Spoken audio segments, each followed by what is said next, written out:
You alluded to the fact that you want to possibly sell the idea / patent or license this thing. Where are you at now with that idea? I mean, I'm not going to lie. You guys, I was listening to your guys' podcast. You had a little bit of an influence on me. I think it was podcast 1, where you're like, yeah, you might make some money if you license it. I don't want to sell this idea. I think, in general, I would like to be able to just see where it goes. I could not imagine finding 3 people a day who would be convinced enough to pull out their wallets for what I'm doing. 2 days ago, 88 people thought my product was a good enough idea to order that day. That was about $7,500 in sales. I used to make $4,000 a month, and I did $7,500 in sales in 24 hours. I'm going to offer to buy it out from you right now.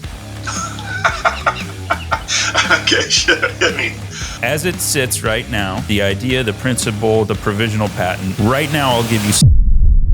Hello guys, and welcome to the Invent With Me podcast, where each week we guide aspiring inventors and product creators to turn their innovative ideas into reality. Learn valuable tips, insights, and hear inspiring stories from people roughing it in the field of inventing so that you yourself can make your mark in the world. I'm your host, Grant, inventor of Torque Strap, a killer new spring-loaded cargo strap, a strap so easy to use, you just pull. And with me in the studio today is my new friend, Thomas, who's got an invention idea. I'm coming into this raw, and Thomas and I are going to have a really candid conversation about his idea and where he wants to go with it. So without further ado, Thomas, how you doing, my man? Doing great. I'm glad to be on your show. I appreciate your time today. I appreciate you coming on, dude, because you know what? You're going to give a lot of value today because you initially approached me on Instagram. You said, hey, I may have fumbled and hit up a service called Invent Help, only to find out there's a lot of disgruntled former clients of theirs. So you kind of trusted your nose and steered away from there. Then you found us, I'm assuming, at which point you slipped into the DMs and said, hey, kind of a newbie jumping into all this. Would you want to have a chat and maybe help you out? And I said, would I ever? Anytime I can prevent somebody from wasting money, wasting time, and taking bad advice, I'm down. So take me back. Yeah, so... Tell me what you invented and why. Okay, yeah, sure. So I'm a woodworker. I make furniture. I like the mid-century modern style, and I was trying to make something that I had drafted up on Fusion, just as my thought process works. And it unfortunately took a 3-sided box, basically, so you didn't have support on all 4 sides. And I'm sitting in the wood shop, and I'm trying to glue together these 45-degree angled miters for these 3 pieces. And the wood is sliding everywhere. So I gave up, went over to the store and bought these. They have these things that are basically 90-degree angle pieces of plastic. And you use those, you climb into the sides, and that should be fine because it'll keep everything at 90 degrees. But if you don't have everything lined up perfectly, then you're going to have a gap pushed one way or the other. So I'm fiddling with this thing. Meanwhile, the glue is drying. I can't manage to get everything pinned together. So I just said, screw it. I came downstairs to Fusion and said, I'm going to make something that works a little bit better. And it's ironic because I've gone through Fusion. I started out before I was in the Air Force, and I joined the Air Force because they told me they're going to pay for school, and they did, but not the school that I wanted to go to. What I was going to do before I joined the military was actually doing 3D animation, art, and design. So I already had a background in building things in 3D. So I came downstairs, got into Fusion, and I designed this thing, and the first one, actually, I'll show you this one. The first one was just this. Okay. Just 2 pieces that wobble back and forth, right? Doesn't do anything cool except keeps things at 90, because what I found the biggest problem was when you clamp that regular 90 degree to it, it wouldn't let you move the board into the point. So this was my first iteration. And it worked fine. It kept things at 90 degrees. It was awesome. I was getting excited about it, but my brain works in a way that, okay, but can I make it better? Mm-hmm. And 23 iterations later, I think I've made it better. And so basically, necessity being the mother of invention, I decided I was going to go ahead and build something that was going to work. And I've come up with the final one, which is this guy here. And it works remarkably well. I don't know when you were doing your invention, yours was which one? Was yours the one that goes through the dock, or? Oh, that's Marcus. Mine's the torque strap. Okay, yeah. When you were doing that, did you find when you went through it, did you find at any point that your invention had unintended benefits? Oh, you always do. Right? You always do. So I designed this thing, and I was just fiddling with it. And I went back into the wood shop after it was already put together, and I had been clamping it with everything on the inside. And unintentionally, I found that if you twist it all the way around the way it wasn't supposed to be, it locks at perfect 90, which is sweet, ridiculous, and I love it. I have no idea how that was going to work out, but very pleased with that. So I got to be able to play with it. I was fiddling around with it, and then I decided, you know what, this is something maybe I should try to patent. So I got with some friends who are on Discord with me, and they're the technical mind, and we kind of hashed it out, and they said, this is great. Now they're probably annoyed with me because all I do is talk about this thing. Yeah. And so I went on to the internet to try to find, how do I get things patented? Well, first thing that pops up when you Google, how do I patent something, is Invent Help. Yeah. They were fine. They're very kind, very nice people, right? But once you kind of get into their little spiel, it starts to feel a little bit like a used car salesman. Yeah. And I kind of didn't really pass the sniff test, and I ended up paying them, I think, $500 to start, basically for them to go through and do a search that I had already done to make sure that this invention didn't exist. I found that to be kind of frustrating, but I also kind of felt like maybe it was something good for me to do because I'm not smart about going through the U.S. Patent Office. I don't know what I'm really looking for. And so it kind of gave me a little bit of a warm and fuzzy that this isn't something that's been invented. This is something that I can actually move forward with. But as things moved on, I kept getting emails, and I kept getting calls and leaving voicemails and everything all over it was just hammering me with, hey, give us $10,000 so that we can patent your project. And I'm like, no, I don't like this. So found you guys' podcast, listened to probably 4 or 5 of your guys' podcasts. And then I sent you a message like, hey, you guys sound like you have a clue. Sorry if you don't, but it seems like you do. So you're great. And yeah, so I sent you the message, and since we've had that discussion over Instagram, I went ahead and I got my provisional patent on the thing. So cool. I actually went through an actual attorney. Cool. They did the patent thing. I went on. There's this thing that I found online too, which actually was a huge help. It's called like Patent Wizard. I don't know if you've heard of that one. No, I've not. So it costs $100 basically for a year, but it's basically a template. You can type in, this is what the project is. This is, you write it all up, you upload all of your little things, and it kicks out an application for your provisional patent. Cool. And it worked out really good. So when I ended up sending it over to the attorney, and he was like, holy crap, like I didn't have to do anything to this. We're going to go ahead and submit it. And so 2 thumbs up on that one. I highly recommend it. It looks like a real shady site though. So really? It works great, but it looks like a site that was designed in 1992. Okay, good to know. Yeah. All right, awesome, man. Well, I do. I want to go back to the story. I think it's very funny your experience with Invent Help and give a high level overview of their business model. You learned this quickly when they were doing the follow ups. It is a close mentality. Now, when you Googled how to patent something, their business model is they will spend any amount of money necessary to rank at the top of Google every single time someone searches that. That means that the $10,000 service that they were going to charge you, probably 80% of that money that you were going to hand to them, they're going to turn back around and pay to Google. Because that's the model. And then they take the $2,000 profit, they make their in-house intern of an attorney write up a patent, and he's making $60 an hour, right? He writes it up in 4 hours. So the patent cost them all of $300.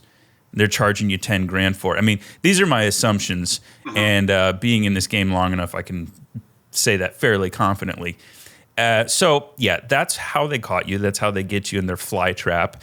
And then the closed mentality became very apparent when they were trying to email you and call you and let's get this on the road. Now, even if you had the most ridiculous invention idea, if you came to them and said, "Hey, I have an invention idea. You know how the coconuts at the grocery store, they're all hairy and it's not very appealing. I'm going to invent a way to get the hair off of them. Oh my goodness, Thomas, you're a genius. How can we? Wow, we never thought of that. I bet no one's done that. For $500, we'll verify it, but then, yeah, we should. They won't stop for anything. That's exactly the impression I got from them. Yeah, I would agree with you wholeheartedly. Now, the difference is you have a good idea.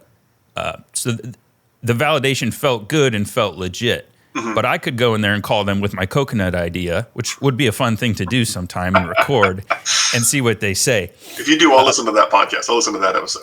I think a lot of people would. Cool, man. So then you talked about the unexpected attributes of your product. Yes, that always happens. That's why I tell people just prototype it. Go to Home Depot, buy a bunch of parts, buy something, chop shop it, put it together. You're going to see things you never saw before. So many people come to us and they say, well, I need a prototyping company. Okay, well, they're going to charge a lot of money. It's very hard to just make something, to communicate with you for 3 hours. You know, they're billing by the hour. And then to build something and reiterate, just chop shop it up, whittle it out of wood. If you have a 3D printer, amazing. And you do. And so I love that. And then you found the 90-degree thing. And that asked a burning question in my mind because I'm watching you use it. I'm like, this is so sick for any angle at all. But what about when I need a quick 90 degrees? And then you found out you just invert this damn thing and it's spot on. Yep. Yeah. I even went ahead and I bought myself one of those little digital angle things. That'll tell you exactly what it was. I've tested it. It's got these little detents in there that'll click it in place to specify like 22 and a half. 45s, 90s, and all that. That's so cool. One of my buddies was telling me, he's like, man, you need to stop. It's too feature rich right now. It's going to be too expensive to make. So I listened to him. Not usually my MO, but I did listen to him. I kind of stuck it out for this one. But yeah, testing it out, doing the 90-degree thing. I was initially thinking I was going to have to, I don't know, iteration 14 or something like that. Just a 90-degree. Still has the sliding or the movable carriages. I thought I was going to have to package them together. One that's 90, one that had the thing. And then when I whip that around, if I could give a recommendation to anybody who has any invention, once you've prototyped it, go play with it. Go spend time with it. You're going to see this is finicky, this is annoying, or this is great. I didn't realize this was a thing. And you're going to find added value to it that you didn't even comprehend. Right. Now, you did all this in Fusion 360 and with your 3D printer. Is that right? Yeah, all of it's made with off-the-shelf products. Amazon has provided everything aside from the plastic. Cool. That's so cool. Well, I love that you're that resourceful. I didn't have the patience for Fusion 360, and I don't have a 3D printer because I know they take a lot of patience. So for that reason, that's why I put together the Discord for all of us. Lance is on there. He loves to 3D print. Mm-hmm. I'd love to invite you in there after the show, but it would be really cool to have you in there. And if people have ideas they want to push, like I've got a 3D printer that sits here about 85% of the time not printing. So if someone's got a cool idea, they just want some small parts, I'll in the Discord, I'll go ahead and print out some prototype items for people. I've got no problem with that. Sweet, man. You're going to love the Discord. It's full of past guests, people, current inventors who are going through the process, myself, all my resources that I've swallowed up over the last 4 years. I called them up, said, get in this Discord and give, and it will come back to you in spades. And that's what's going on there. It's a really cool thing. I like that. All right, so check this out. You got a cool idea. Mm-hmm. You've got a provisional patent, which I like. That means that you have, from the time it was filed, assuming that was within the last 30 to 60 days, right? Yep. You've got a year of patent pending status, so you're completely legit in sharing your idea, exposing it right now. Mm-hmm. It is yours in that sense. Everything is suable, everything is stealable, everything is arguable. But when it comes to litigation, you have that aha moment in court that says, nuh-uh. This is what I did. I even went on the Invent With Me podcast and we talked about it. Mm-hmm. So you have strength there. And the fact that you paid an attorney, I like. When I initially did it, I did it myself. And the thing is, provisional patents, they're just throwaway patents. They never hold up in court. They're just, it's a warm feeling, but you have to do it because if you didn't even try, mm-hmm. then you didn't even try, right? Right. Okay, so cool. Now, you mentioned feature rich. Mm-hmm. And I tend to agree with your friends But the features you're adding also seem like things that if you didn't do them now, after a year of selling this thing or whatever you do, like making product, manufacturing it, and selling it, you're going to have people say, why doesn't this indicate when I'm at 22.5 and 45 and 75? Yep. And you might as well get it done now. So there's something to be said for doing that work in the beginning. It's usually, Jason said on our last episode, 41, the products that delay in going to market to fix things are generally the successful ones. The delay usually indicates later success. That can be taken too far, and that's what your friends are talking about. Mm-hmm. But I do like what you're doing with that. So so we know it's a good idea. We know it's protected. We know it works. We know that Grant wants one in his garage because I have never found a perfect 90-degree angle in my life, and I need that micro adjustment to get them to fit tight because I'm meticulous and I'm anal like that. Mm-hmm. So what do you want to do with it now? Well, so my steps now, obviously I've got my 3D printer, and my wife is pretty supportive of me despite the fact that this means another purchase of a tool. If you saw my house, I mean, I'm a crazy person about manufacturing and making things. I've got a 3D printer. I've got an entire wood shop. I've got a sewing machine. If you need anything made and you're my neighbor, just come over. I've got everything you could possibly need. And so the only thing I don't have is a CNC. And so the next thing on the list, I've done my research, which is when I do my research, I go crazy. And the one that I found that'll do everything is the Shapeoko HDM. It's got the rigidity to mill metal and all these other things. Now, I've never done any kind of CNC stuff aside from what the 3D printer will do.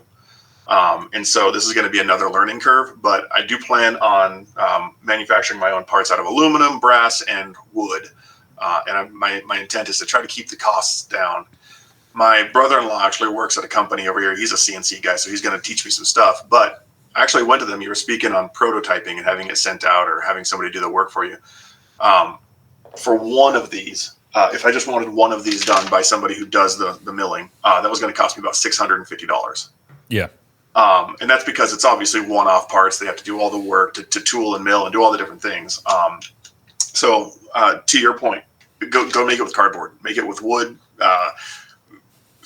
Epoxy some carpet together, whatever you can do to make the dang thing like work at cheap and make sure that you can test that tool out. I think that's absolutely invaluable. Because if you can't play with it, you won't learn what the downsides, what the positives are and all of that. But yeah, so getting back to it, I guess, manufacturing my own and trying to get them, out there. So I've reached out to a couple of woodworkers I know. Maybe some of the people who listen to this podcast are also woodworkers. They've heard of, the Wood Whisperer, Mark Spagnolo. There's a guy named Jory Brigham. He does a lot of mid-century modern with some real wacky angles. So I reached out to him.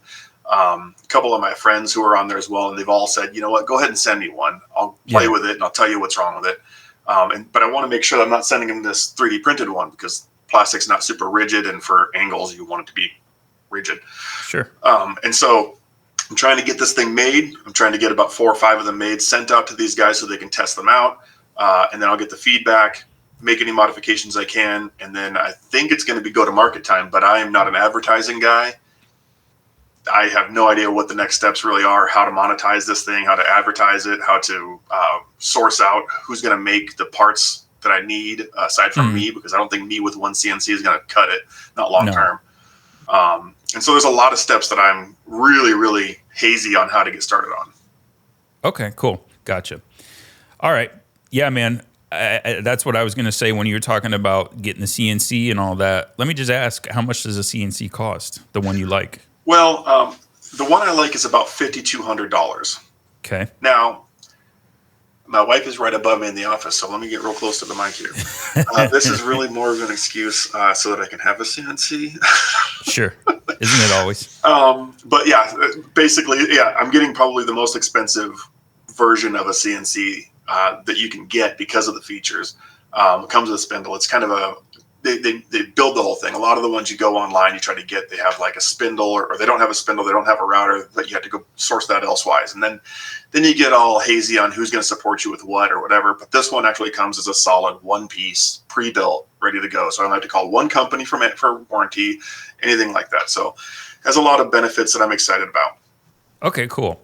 Well, you want the toy anyway. You deserve the toy. We're going to make sure you get the toy. So I think it's cool that you're going to buy that. And I definitely think you can crank out, once you build out a system, you can certainly crank out between a dozen and 100 units a week, right? Okay, easily. So the thing will pay for itself quickly. You can build a stockpile of your product in your garage, so that when you're ready to deploy, you can sell through $5,200 of your product in no time. You could sell that much. Once you go through the steps of the podcast, you understand shooting vertical videos, running Meta Google ads through Sergio. He's on the Discord. Once you understand all those principles, $5,200 in sales, that ain't nothing, man. You can do that in a good weekend with a decent viral video, or with one of your YouTubers giving you a really big shout out, doing a really cool video showing this new product. Yeah, so I think that's a good idea, and it gives you time to work out even more kinks before you go into large-scale manufacturing. But we're getting to chapter 2. The main thing is, Thomas, you alluded to the fact that you want to possibly sell the idea / patent or license this thing. How much have you thought about that? Where are you at now with that idea? I mean, I'm not going to lie. You guys, I was listening to your guys' podcast. You had a little bit of an influence on me. I think it was podcast 1, where you're like, yeah, you might make some money if you license it. And I mean, the first response I got from Mark, the first response I got from Jory, the first response I got from basically everybody I've shown it to is like, don't let woodpeckers see that. Don't let Milescraft see that. And the reason why is because they are juggernauts, right? Yeah. And they have stolen a lot. I mean, I don't want to say they stole. Okay, they have iterated on other people's YouTubers, Instagram users, other woodworkers, tools and ideas, and come up with basically an aluminum version of it, because that's kind of where their bread and butter is. Okay. And then they sell it as though it was theirs. I've read so many different posts of people saying that was my idea first. What's going on here? But they didn't have any kind of patent protection. They just thought, this is a cool idea, I'm going to go ahead and sell it. Yeah. That's fine, right? They're all great guys and they're super smart. I mean, there's a couple of woodworkers out there. I don't know why they're not machinists. Sure. But that's kind of when you said, you might be able to license, you might make, pennies on the dollar of what you could make. And I thought to myself, man, I've always got ideas. I'm just dreaming up nonsense all the time. And I've got all the tools. I don't want to sell this idea. I think in general, I would like to be able to just see where it goes. If maybe later on, once it's monetized, people are buying it, and then someone says, hey, we want to buy your I don't know, business or a design or whatever for $1 million or whatever the money looks like at that time, then maybe, but not this early. Okay, cool. All right, well, I'm glad to hear that. And yeah, I do, to give you some point of reference as to what your product is worth, I'm going to offer to buy it out from you right now. Okay, hit me. As it sits right now on your desk, the idea, the principle, the provisional patent, right now I'll give you $750 to just give it all to me. No. In a year, after you've done $500,000 in sales, I'll give you $200,000 for the whole thing. In 2 years, when you've done $1 million in sales, I'll give you $500,000 for the whole thing. Now, here's the thing. When you've done $1 million in sales, you're making great money, you're running a company, and you're having a lot of fun doing it. Yeah. When I give you that $500,000, it feels good. It feels really good for about 3 days. And then you're looking out the window thinking, I got to start all over again. I got to find a new baby. I got to start from ground zero to get, this was your hobby. And for $500,000, I took it from you. And you got to say, honey, I told you so. And you guys go pay off the rest of the house, buy a boat. And then there you are, caught between the moon and wherever the hell you live. I don't know. I don't care. And that's it. Yeah. Right. So the point I'm making is, as an idea, it's worth very little, $750 to me, because I still have an ass load of work to do. Mm-hmm. After you've done $500,000 in sales, I'm like, okay, I know for a fact this works. I can turn this into something. And $200,000 would be amazing. But you've done a year of work. Now you know the ins and outs. Now you know the customer. Now you know how to make more versions of it, how to upsell, how to increase your average order value by adding the big, medium, large. Mm-hmm. And you're like, no, you couldn't sell this as good as I could. You're just going to squash it, and I get 200 grand. You're basically giving me the salary of a full-time job for 2 years, and then I'm stuck with nothing. So there's your idea of kind of value, and I think that's pretty accurate. And I've been through that same scenario. I've been offered $250,000 for my company at one time. I've been offered $400,000 for my company at one time, and every time the wife has had dollar signs in her eyes, and I've been saying, no, that would just be a whatever. All right, so there's your idea of valuation. So we need to figure out how to get you to that $500,000 in sales in 365 days, and at the 2-year mark, get you at $1 million in sales, and how to systemize it. Mm-hmm. So the year is 2024. You have the Invent With Me podcast as a resource. You have the world at your fingertips. You learn the hard way by losing $500 with a particular company, what not to do. Yep. So now you know how to sniff a snake in the grass, if you will. I would definitely start with making 10 to 100 units a month in your garage with your new machine, and then building a Shopify store, building an Amazon store, which we talk about in the podcast over and over again. It's a podcast. We don't get into the gritty details, but there's hundreds of YouTube videos out there about starting a Shopify, building a store. Mm-hmm. In the Discord chat, Cliff just found a guy who builds killer Shopify stores for $300. Oh man, give me that Discord link. I have a Shopify. It's useless right now. Anybody that wants to get in on the Discord, just hop on the Patreon. It's $6 a month. And the reason there's a paywall is because we have people who are serious in the Discord. We've all been on the free threads, the free Reddits, the free everything. Oh, yeah. It is convoluted. It is trashy. When you come into this Discord, it's elegant. We're all friends. We all are on a first name basis, and we're all there to help one another. It's really cool. And now Thomas is going to be there, and you can tell this guy knows his stuff when it comes to home scale manufacturing. Appreciate that. All right, so Amazon store, Shopify store, and then you said you don't know anything about marketing. I mean, so when I left the Air Force, I worked at a company where I was a sourcing person, right? And they were, I don't know if this is super common. I imagine it's pretty common in American business, but their ideas were generally, send it to China, they'll make it. Yeah. I kind of don't like that. I mean, as a person who's in the military, I mean, you can probably imagine I'm kind of a fan of America.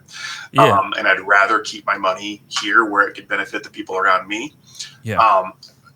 And I can kind of also understand how things can get expensive making things over here and then turning around and sell them over here as well. And so I'm kind of stuck in the idea of where I've seen how they've marketed. I've seen how they've sourced to lower their prices. I've seen, and I'm not sure if I want to go the route that they did. And so that's when I say I don't know what I'm talking about with manufacturing. I don't want to be predatory. I don't want to source from the cheapest possible, company from around the world. Mm-hmm. I kind of want to do business the best way that I can. And I don't know how to manufacture or how to advertise for that. Okay. Well, then you just have to pick. Do you want? You have to pick at what price point you want to be at. And I've never bought a jig like this or a clamp like this. My extent is the cheapo pot metal Home Depot ones that are basically useless, like you said. And those you pick up for a couple bucks. For specialty tools, I know when you're in that aisle at Home Depot and you look at a 6-foot long precision level, that's $100 level, and it's justified. I kind of see your product in the $150 to $200 range personally, based on the precision and if it is made out of aluminum. But you can charge whatever you want, and we'll get into how in a minute. But what's your thoughts on pricing? So it varies wildly, and it mostly varies on what materials it's made of. So right now, sourcing everything through Amazon, it costs me about $45 to make one. Okay. And that's just because I'm basically buying off the shelf, which is not the best way if you're going to be going large scale. Well, of course, but it's what you got to do right now. Right. And so I see just the materials $45, but for the time and all the other things, I see about $200 as a price point. All aluminum would be good, but I think woodworker's a little bit romantic, and wood has a little bit more romance to it than aluminum. Ooh, yeah. And so when I'm looking at this, I'll use this one. What I'm thinking about doing is this is what I call the angle block. This piece right here, right? I want this piece. I want the majority of the carriage and these end pieces to be made of something like American black walnut, oak, cherry, something like that. All of the internals, stainless steel, and maybe an aluminum knob that you can use with your hand right there to do the adjustment. I feel like if we did that with aluminum or even brass, I think brass and walnut, just a beautiful combination. That feeling you get when you're touching something that feels nice, you get that tactile sensation. It's worth something. Yeah. And I think that's a way that I can really up the value of the tool itself. Is you want to grab a tool that feels nice. You want to grab a tool that you're in the wood shop. It's a hobby. You want to feel like you've got the nice, shiny, cool, fun toy. And aluminum is fine, but it lacks that sort of tactile sensation, that warmth. And so I'm hoping to be able to make the majority of it out of a stabilized American black walnut or cherry or oak or ash or something like that, just because I think that would be great. And I think if I can do that and I can mill the wood, I've delved into milling now, and it's just a whole different ball of wax. Just, yeah, it is. If you can stay away from that rabbit hole, just stay away. Yeah. So if I can do that, I think the wood will decrease the overall cost because I'm already making furniture, right? So I'm going to have cutoffs that are going to be available to me to do that. Cool. And then brass and things like that, which is where the price really goes up. And then lead screws and all of the other things, it tends to crank it up. But I think $200 would be where I would want to be at for a pair of them. Okay, cool. Well, I think that's doable. And, this is going to be invent with me first, but I do see this as a made in America product based on what you're saying. Mm-hmm. And I do see it as an American brand. And because you don't have you're the manufacturing guy, okay, I can see that clearly. You're the engineer and manufacturing guy. You're going to shine in that role. What you're not going to shine in is influencer outreach, shooting vertical videos, high engaging videos, and that's fine. It's like I tell people, I can't do math. You know what I tell people? Everybody's good at math. Yeah. And they'll work for $70,000 a year. Why the hell would I care about doing math? You can feel the exact same way about marketing. Okay, so I see your business as definitely a made in America. I want you to be hyper-focused on the manufacturing and the quality. I love the fact that I agree with what you're saying about the wood, the walnut mixed with the brass, all that stuff.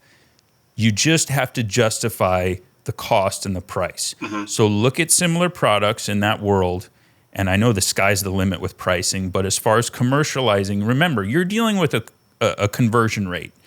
I could sell one boat a year for $450,000, and that's great. Took me a long time to sell it, but I got a big chunk of change. Mm-hmm. Or I could sell $20 toy boats on Amazon every single day, sell 50 of them, and every single day I have income. So that's just kind of where that price teeters. I do think $200 is a good price to move volume, but I want you to be able to make it, and valuing your time at $50 to $100 an hour. I want you to be able to make each unit for $45 or less. Right. And I think you can do that because you're making it for $45 with off-the-shelf components and materials. Yep. There will be added costs. You'll add in the factor of your CNC, and if you bring in a helper to assemble, whatever it is. But if you can make them for $45 or less and sell them for $200, that's a great margin, and that will build a very viable business. You're essentially 4Xing your money when you look at your gross profit margin. Mm-hmm. So we're going from $45 to $200. Now, of that $200, you're going to factor about 20% for marketing. So that's you hire a marketing guy or give him 15% of the company, whatever it is, and be sure they know their shit. Don't be their guinea pig. Yep. Say, show me the social media that you took from 0 to 20,000 followers. Show me a YouTube channel you've managed. Mm-hmm. Tell me your plan and show me. I'm not your guinea pig. This isn't theory. This is a business. This is serious. Right. So 20% of that price, which is $40, $40 is going to go to your marketing. Another 20% may go to Amazon fees and different things like that, fulfillment, junk like that. So that's $80 off. So now you're looking, your $200 just got cut down to $120. So now your net profit margin is well over 60, 70, 75%. And that's a net profit margin. That's really good. That's money in your pocket. Excuse me one sec. Yes, sweetie. Why are you taking so long? I'm doing a podcast with my friend Thomas. Oh. Do you need to say hi real quick? Hi. Hello, are you a future inventor? She's still waiting for Daddy to get paid so she can get that Mercedes. She's adorable. Thanks. All right, so your net profit margin is well over 60%. I'm not good at math, as I told you. So the pricing, as long as the pricing works with your goal of being made in America and being that brand, it is 100% doable. What I don't want you to be in a position of is this has turned into a full-time job of me manufacturing, and I don't get to focus on on the business. Right. Because a good owner has to be good, know enough to be dangerous about everything. Eventually, you're going to fall into what you like to do best. I want you to have the freedom to find that. We all know the mechanic who owns a shop and he's turning a wrench for 12 hours, 7 days a week. He's running a restaurant and he's the head cook, right? That's not how you run a business. Right. So always be thinking about that stuff. But I think it's very, very doable. The made in America and sold at a very high but fair price because it's a quality tool. How do you feel about all that? Did any red flags go up? What? Oh, no. I mean, I've done a little bit of research looking at, anybody who does anything with woodpeckers tools, for instance. I'm using them as an example because they're actually right down the street from me. Cool. They'll go with a level, just literally like you were talking about Home Depot, just either not a level, a carpenter square. And they'll charge $120 for that. It's a piece of laser cut aluminum. That's nonsense. But people are paying that money for it because of the woodpecker's name, because it's made in America, because it's red. I don't know. And so if people are paying $120 for a laser cut piece of aluminum, something that has a little bit more value, I think is going to take, it's going to pull in a little bit better. Command a higher price. That's the words. Thank you. Yeah. Yeah. Definitely. Yeah, man. All right, cool. So we got that figured out. I think your pricing is great. I think your Made in America strategy is going to be a lot of your marketing. A huge benefit to your marketing is just Made in America. Now, in my space, Made in America doesn't hold a lot of value. In your space, it's hands-on woodworking. It's Americana. It's all that good stuff. It makes a ton of sense. Mm-hmm. Okay, cool. So eventually, you'll need to mass manufacture. Do you foresee being able to have a small facility? It's going to start as your garage. It always does. Let's walk before we run. Right. It's going to be you and one friend who you are teasing the idea of bringing in as a partner so he can handle marketing and e-commerce possibly, right? Mm-hmm. And don't sign anything till they've, again, show me the proof. Show me the money. Right. Make them buy in too. I just gave you a valuation of $200,000 in a year. Say, I know I'm going to bring this to $200,000 in a year. That's a fact. So if you want 15%, that's $30,000 up front right now, and I'll put you on the patent. Give them really something to have skin in the game, whatever that is. So now he's got skin in the game.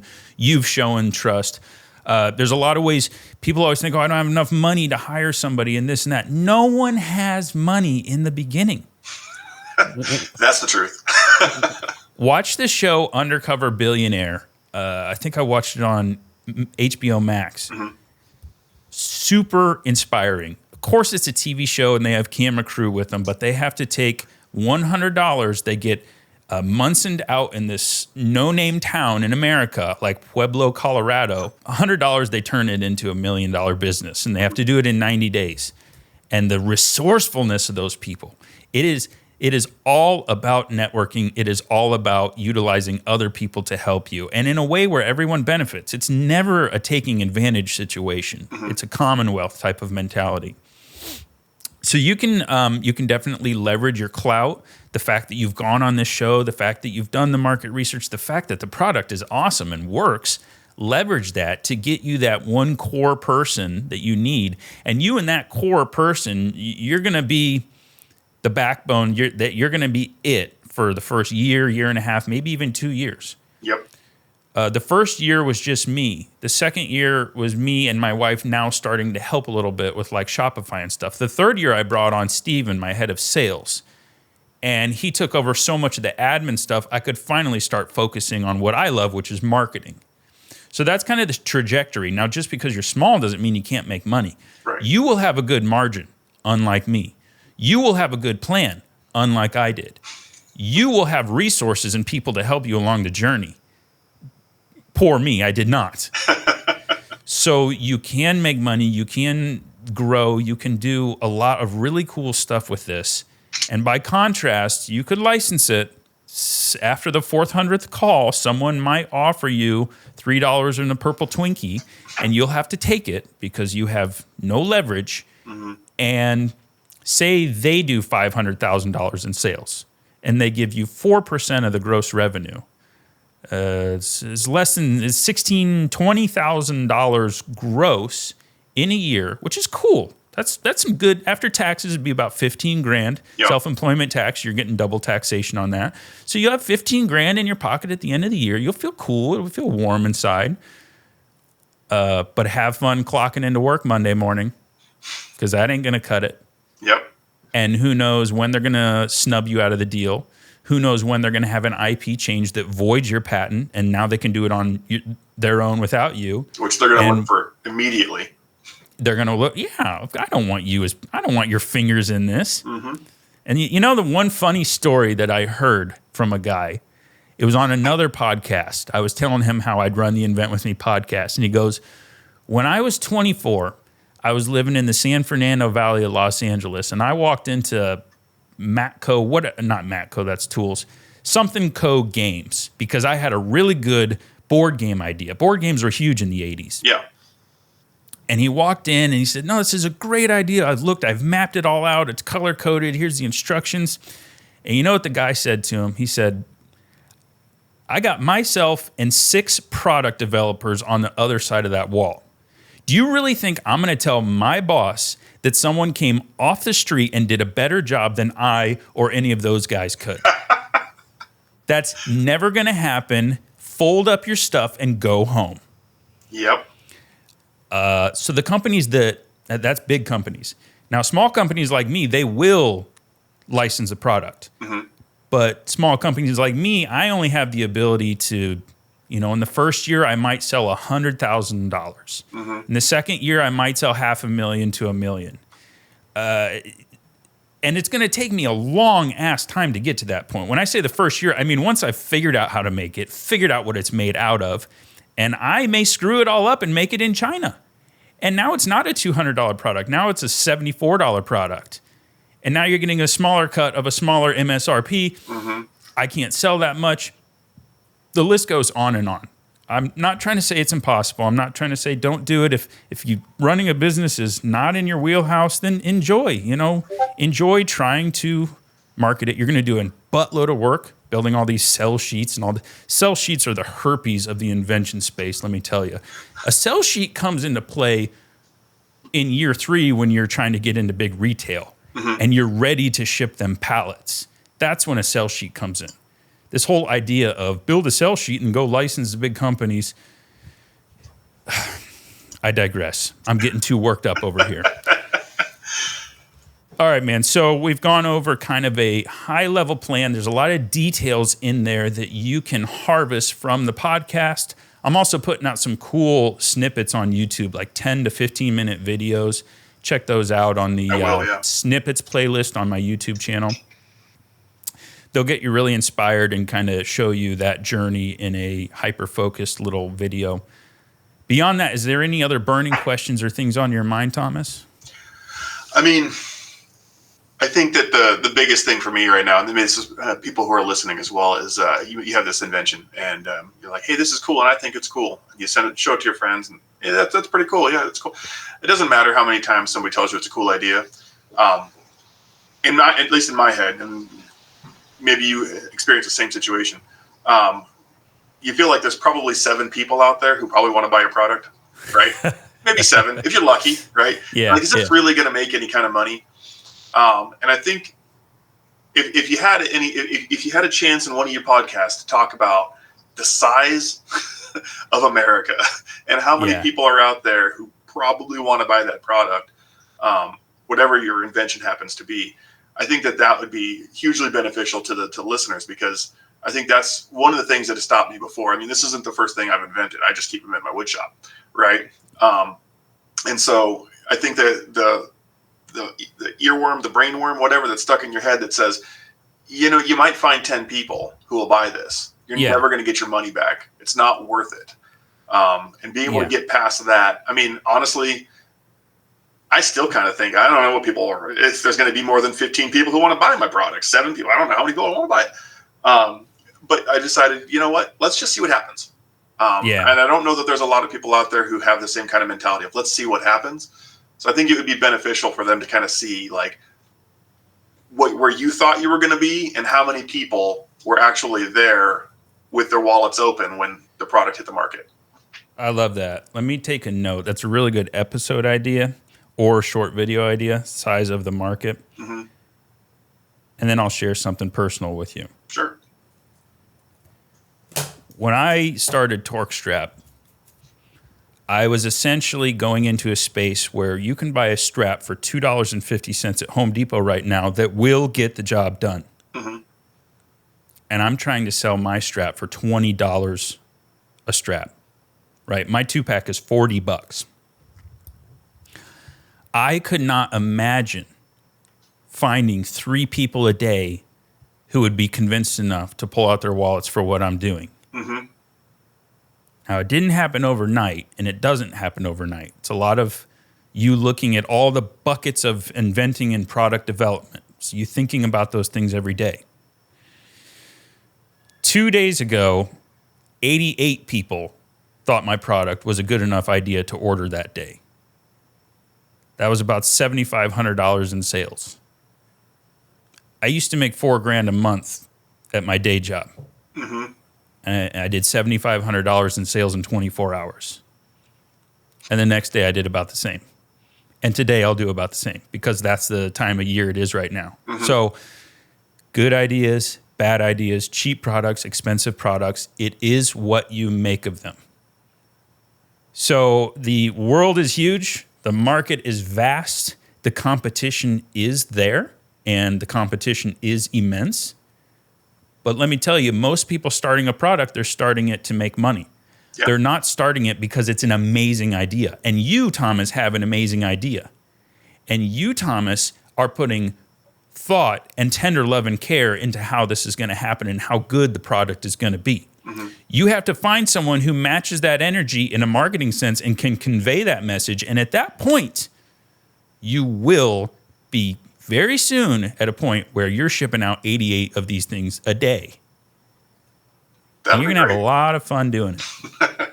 That's exciting. That's exciting. I really hope that you're right on that one. All right. Well, I know I'm right, so don't worry about that. That's that confidence. That's why you got into the inventing thing. You got to have it, and you don't have it in the beginning. I was such an imposter in the beginning. I don't want to talk about myself. It's about you, but I felt like such an imposter. Mm-hmm. There's going to be regulations. Some guy in a black suit, he's going to show up at my door with a briefcase and say, the jig is up. Go back to your job at AT&T. You don't belong here. Let me tell you, that day doesn't come. And if that day does come, I'll laugh that guy off my porch so fast. All right. What's the problem here? I'll buy you out. What, you mad? Okay, I'll buy your company. I don't care. You're not going to stop me. People need my damn product, and I'm going to make sure they get it in a timely fashion. Right on. You'll be there, man. You'll be there. All right. Cool, Thomas. I'm going to use all your Discord fun as well. I'm going to be getting in there and really utilizing everything they've got. Cool. Do it. Yeah, it'd be great to have you in there. I'll send you an invite. We'll see you there soon. And if you don't have anything else, buddy, I'll let you hang up and I'll wrap up the show, my man. Awesome. Well, thanks a ton for your time today. Appreciate everything. And let me know about that Discord. All right. Will do, buddy. Talk later. Later. Bye. All right, guys, there you have it. That was episode 42 of the Invent With Me podcast. What a cool product and a cool guy. I have 100% confidence Thomas is gonna do just fine. Don't get me wrong. There's gonna be weeks where he wants to pull out his hair. There's gonna be a day where he says, Grant, you moron, what have you made me do? But it's all gonna pay off in the end if he sticks with it. Thanks for stopping by, guys. I'll see you on the next one.